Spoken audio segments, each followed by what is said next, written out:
Good morning, students. Today we will discuss about human resource, which is the sixth chapter of your geography book, Human Resources.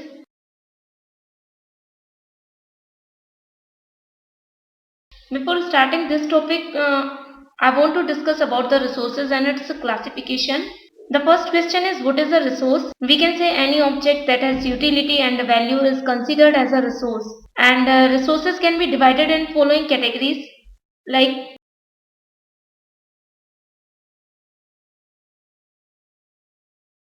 it can be divided into three categories. The first is natural resources. Second one is human made resources.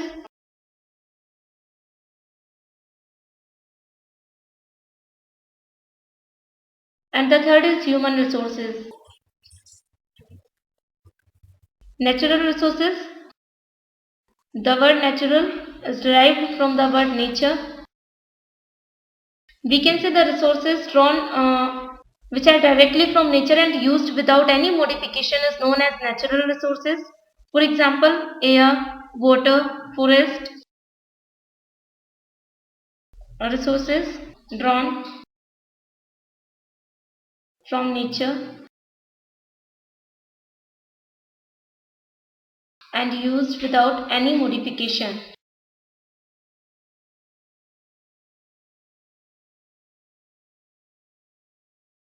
For example,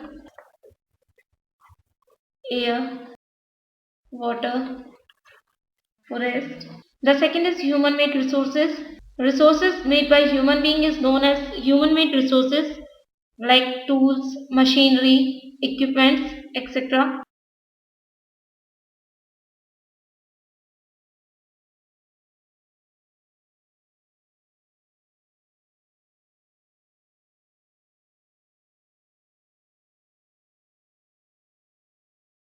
The third is human resources. The term human resources refers to the number and abilities of people. It is related to the number and abilities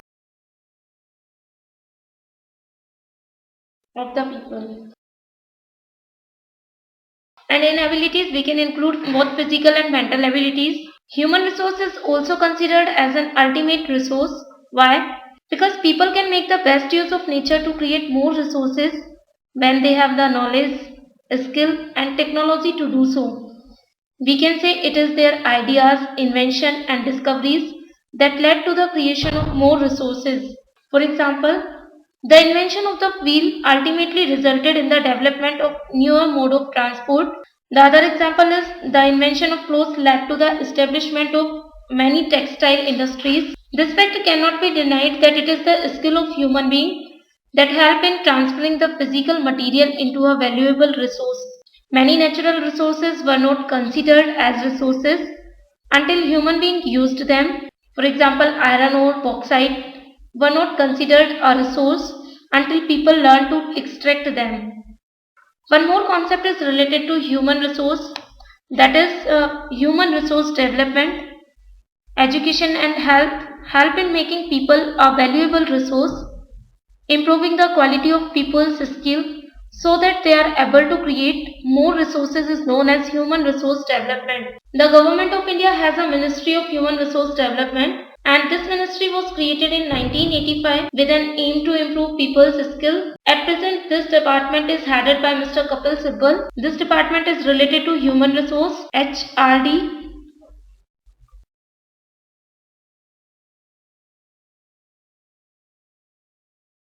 Human resource development.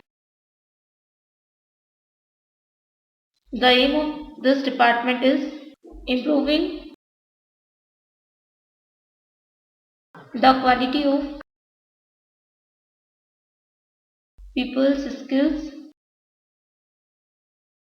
and it was established in 1985. Not only the more educated and the healthier people gain through higher incomes, society gains also in other territories, because the advantages of a more educated or a healthier population spreads to those who themselves were not directly educated. We can understand this concept with the help of suitable examples. Like an uneducated farmer doesn't know how can he grow good crops. It is the education of a scientist which suggests him the methods to improve farm production and various means to combat problems. So we can say educated person can also help the other person. Human resources, like other resources, are not equally distributed over the world. They differ in their educational levels, age, and sex. Their number and qualities also keep changing. We can see the distribution of population, and later on we will discuss about the reason of this uneven distribution. At first, distribution of population.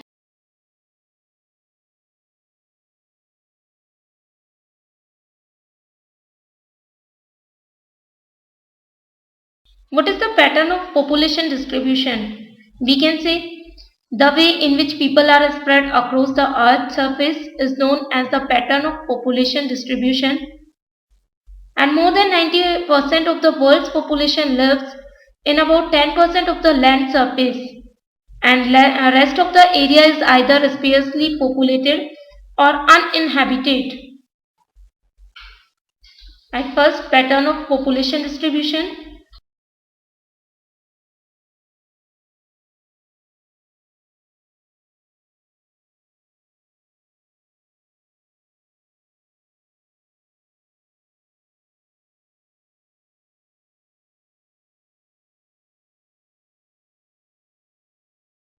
The way in which people are spread across the earth's surface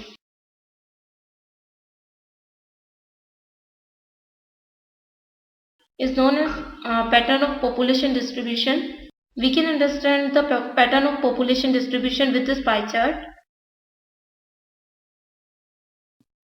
This is Earth, and 70% area is covered by water bodies, and rest of the 30% is land surface. The 10% of this 30%, 10% area of 30% is covered by 90% population, and rest of the area is either sparsely populated or uninhabited. We can say this area is either sparsely populated or uninhabited. We can see in sparsely populated areas, mostly desert and grassland of Asia and Africa, tropical forests of South America, Africa, and Southeast Asia and polar areas. We can say this in this sparsely populated areas we can include polar areas, grassland of Asia and Africa, deserts. Antarctica is also considered as uninhabited except for temporary occupation by few scientists conducting research. Like India also established a research center in Antarctica, that was Dakshin Gangotri, but now it is submerged, and the other research center of India is Maitre. Basically, the subtropical and mid-latitude zones are occupied by approximately 66% of world's population. The simple reason behind it that they can get arable land there. That's why, because of the availability of arable land, we can find more population in these areas. 60% of the world's population stay in just 10 countries, and all of them have more than 100 million people.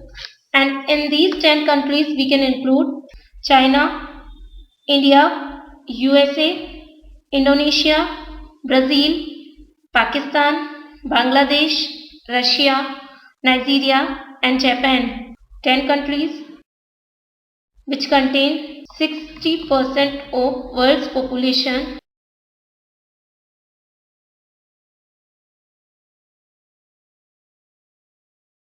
Number 1 is China. Second is India. After it, USA, Indonesia, Brazil, Pakistan, Bangladesh, Russia, Nigeria, and the last one is Japan. Why do we find this uneven distribution of population? Basically, there are some geographical, social, cultural, and economic factors behind it. Now we will discuss about the factors affecting distribution of population, and these factors can be divided into two parts. At first, factors affecting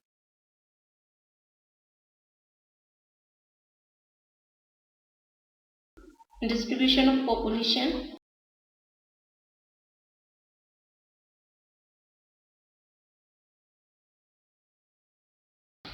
These factors can be divided into two parts. One is physical factors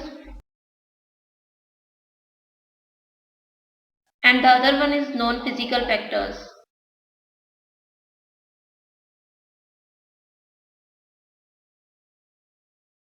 In physical factors, we can include many other factors like landform, climate, soil, water, resources. We can say mineral resources.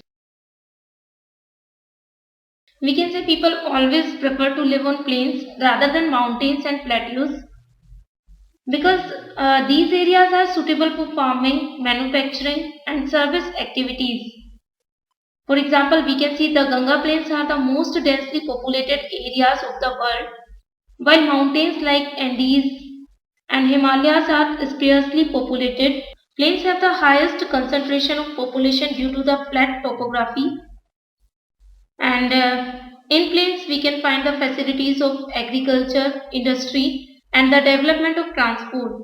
Plateaus are less populated than plains, and somewhere mountains have the lowest concentration of population. The second is climate.